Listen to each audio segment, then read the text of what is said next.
Action. Hey teachers, this is Nate here, just wanting to kind of validate and continue to promote the process that we've started 2 years ago with looking at how we communicate with families and what we emphasize in our classrooms with our students. So I just have an informal video that'll go with some timelines for you guys, but just to make sure that people feel going into the holidays and then returning from the holidays that everything's clear. So a couple big picture things are, number one, why are we reshaping when conferences are and the report cards? Two reasons. Number one, the why for what we're doing is we want to have ongoing communications around student performance in our classrooms. The best way to do this is face-to-face through Google Meets, through phone calls, through communication that goes back and forth to support kids. The second thing is to really look at our report cards and why we use them. And there are obviously lots of reasons why report cards have come into existence, but the biggest thing is we shouldn't wait to communicate with our families if there's something that a student's struggling with or if we're excited about. That phone call, that note, that Google Meet to say your child is amazing or your child is working on this in the classroom, those go a long way with families and for us as educators.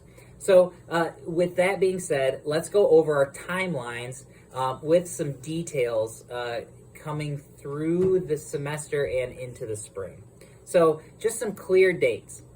January 21st, that is the end of first semester. On Tuesday, the 25th, the grades will be available for parents in their PowerSchool portal. There's not a requirement to have hard copies sent home. We want to promote an electronic environment for our report cards. Another important date at this time is our FastBridge testing window opens, January 3rd to February 4th. Another change this year is there is no winter IRIPS for our K1, 2, 3 teams.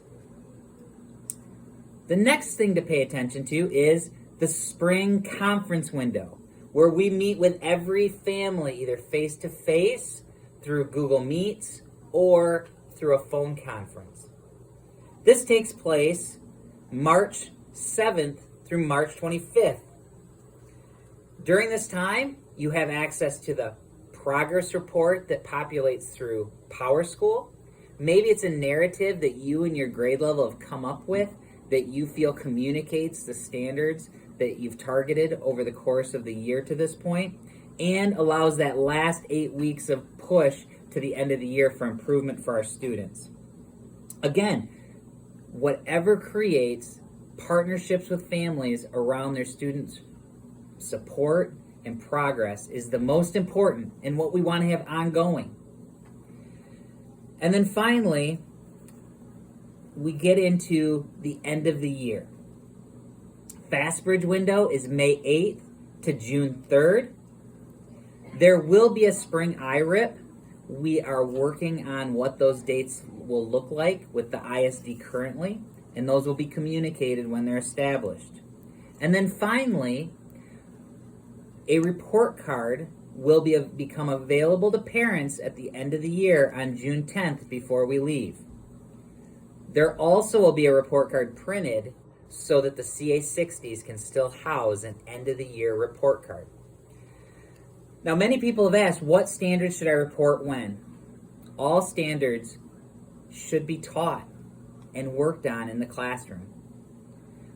The report card should contain the priority standards that grade levels have established over the last 2 years with our meetings. Now, that means that some report cards at mid-year might look different at the end of the semester from each building. That's okay, because at the end of the year, all of us will have the same priority standards that we've all worked on over the course of the last couple of years to say these are our standards of emphasis. These are the ones that we want to have our communication all year around. These are the things that we want to build our students up for the end of the year. Again, this is just another way for those of you that are emailed out to have a video kind of communicating these, but obviously this will be put in writing as well with this video. So anyways, Rockets, I'm so thankful that everybody has embraced this idea of ongoing communication with families and playing with this idea that there's more to learning than just sifting and sorting kids at the end of marking periods and semesters. It is really about continuous growth for our students and those communications and partnerships with our families. Thank you, everybody, and can't wait to see the successes that come out of this process. Have a great day.